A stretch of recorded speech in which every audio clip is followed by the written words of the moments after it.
और उसमें क्या क्या हैजर्ड्स हैं और उससे कैसे हमको बचना है।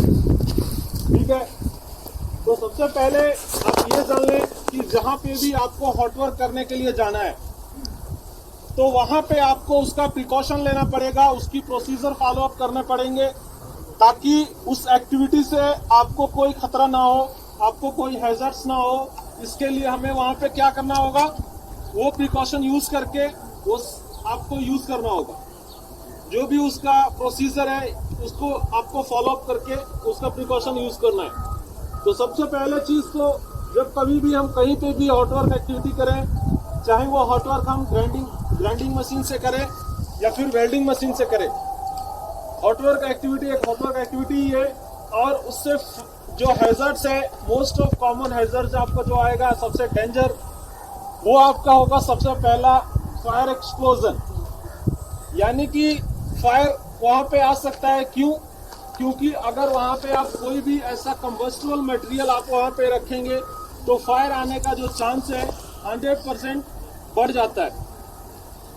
दूसरा आपका आता है electric shock, most danger hazards. Electric shock कब लग सकता है, जब आपका केबल प्रॉपर तरीके में ना हो या फिर जो मशीनरी आप यूज कर रहे हैं उसमें कोई डिफॉल्ट हो। ठीक है, तो ये सारी चीजें जो है मेजर हैजर्ड्स हैं हॉट वर्क एक्टिविटी करने के दौरान। तो हमें कहीं भी हॉट वर्क करने के लिए जाना है तो सबसे पहले हमें क्या करना है कि उस एरिया को आइडेंटिफाई कर लेना है कि जहां पे हम हॉट वर्क कर रहे हैं वहां पे कोई सा भी कंबस्टिबल मटेरियल नहीं होना चाहिए।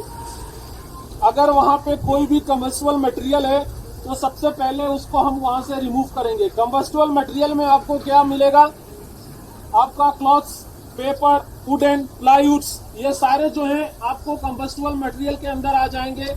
इवन अगर कंबस्टिबल लिक्विड अगर भी वहां पे कोई है तो उसको भी हमें वहां से रिमूव करना है। अगर हम वहां से ये रिमूव नहीं करते हैं तो बाद में क्या होगा, वहां पे फायर आने का चांस 110% बढ़ जाता है। तो सबसे पहला चीज तो हमें वहां अपना जहां पे भी हॉट वर्क एक्टिविटी करना है वो एरिया में आपको क्लीन करके रखना है कंबस्टिबल मटेरियल से। यानी कि 3 मीटर के दायरे में कोई भी ऐसा मटेरियल नहीं होना चाहिए, यानी कोई भी ऐसी वस्तु नहीं होनी चाहिए जिससे कि आग लगने की चांस बढ़ सके। क्योंकि आग लगने का सिर्फ 3 कारण होता है। आप सबको मैंने पहले भी बताया है, अभी भी बता रहा हूं। सबसे पहला होता है फ्यूल, ठीक है, लिक्विड। उसके बाद ऑक्सीजन और हीट। ये 3 चीज जब आपके एक जगह में कहीं भी इकट्ठा हो जाएंगे तो वहां पे लाजिम आपको फायर मिलेगा। तो इन तीनों चीजों में से कोई भी चीज अगर एक चीज आप एलिमिनेट कर देते हो, उसका हटा देते हो, तो फिर क्या होगा, फायर आने का चांस खत्म हो जाएगा। तो इसीलिए कंबस्टिबल मटेरियल जो वहां पे पड़े रहते हैं उसे हमें रिमूव करना रहता है। उसके बाद जो भी एक्टिविटी, हॉट वर्क एक्टिविटी हम करने के लिए जा रहे हैं उसमें क्या क्या पीपीज लगते हैं, वो पीपीज भी आपको इंश्योर करना है। क्योंकि आपके बॉडी को कोई इंजर्स ना हो। पीपीज में आपको लेदर हैंड ग्लव्स चाहिए। मैंडेटरी पीपीज जो है वो तो आपको लाजिम चाहिए, लेकिन हॉट वर्क करने के दौरान आपको स्पेसिफिक पीपीज की जरूरत पड़ती है, यानी कि जिसे हम काम के दौरान यूज करते हैं। तो पहला उसमें आएगा आपका लेदर हैंड ग्लव्स, ना कि कॉटन हैंड ग्लव्स। लेदर का जो ग्लव्स है वो आपको यूज करना है ग्राइंडिंग, कटिंग, वेल्डिंग के दौरान। अगर आप यूज नहीं करते हैं तो फिर उससे भी आपका हाथ जलने का जो है खतरा बना रहेगा, हाथ बर्न होने का खतरा बना रहेगा। तो इसके लिए आपको वहां पे दिया जाता है लेदर हैंड ग्लव्स। उसके बाद अगर आप वेल्डिंग कर रहे हो, ग्राइंडिंग कर रहे हो, तो वेल्डिंग, ग्राइंडिंग फेस शील्ड आपको दिया जाता है ताकि आपका चेहरा जो है वो सेफ रह सके।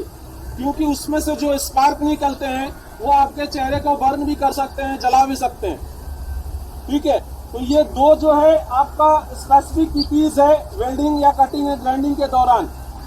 कभी भी आप ये एक्टिविटी करें तो ये 2 चीज आपका पीपीज में होना चाहिए। अगर नहीं है तो आप पहले उसको अरेंज करें, बाद में उसको काम में लें। ठीक है, उसके बाद जो पहले आपका मैंडेटरी पीपीज है वो सबको पता है, वो चीज तो होना है। उसके बावजूद भी ये 2 पीपीज आपको लेदर ग्लव्स और फेस शील्ड, ये आपके पास लाजिम होना चाहिए। और तीसरा जो है वो है वेल्डिंग एप्रोन। वेल्डिंग एप्रोन क्या होता है? फायर प्रूफ जैकेट होता है।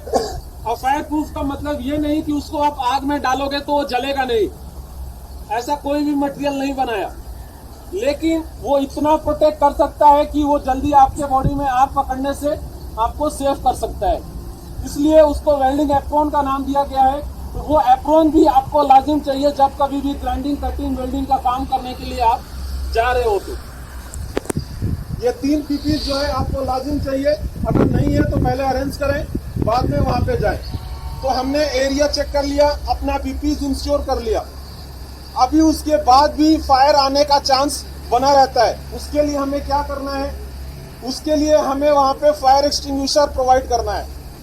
जिस एरिया में हम काम कर रहे हैं वहां पे आपको फायर एक्सटिंग्विशर ले जाके रखना पड़ेगा, जो फायर एक्सटिंग्विशर इनकेस कभी फायर होता है तो उससे कंट्रोल कर सके।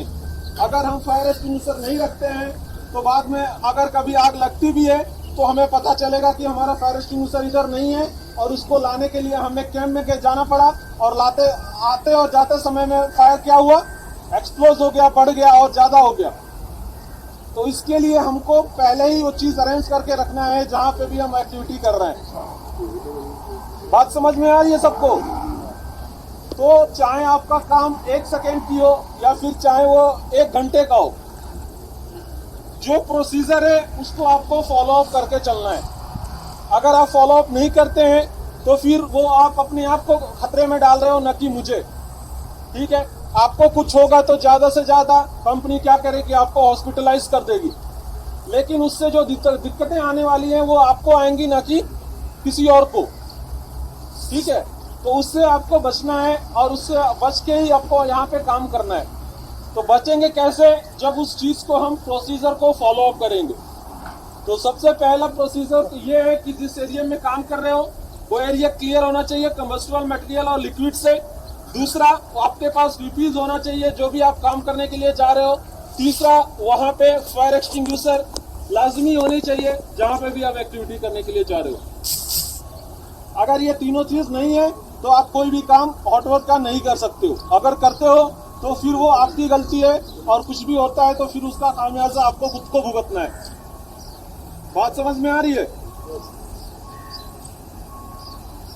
तो सब लोग, कोई भी इसमें से कोई भी बंदा अगर ये एक्टिविटी करने के लिए जाए तो उसको इंश्योर कर लो ये सारी चीजें उसमें होनी चाहिए। अगर नहीं है तो पहले उसको इंश्योर करो। ठीक है, बात समझ में आया? पीछे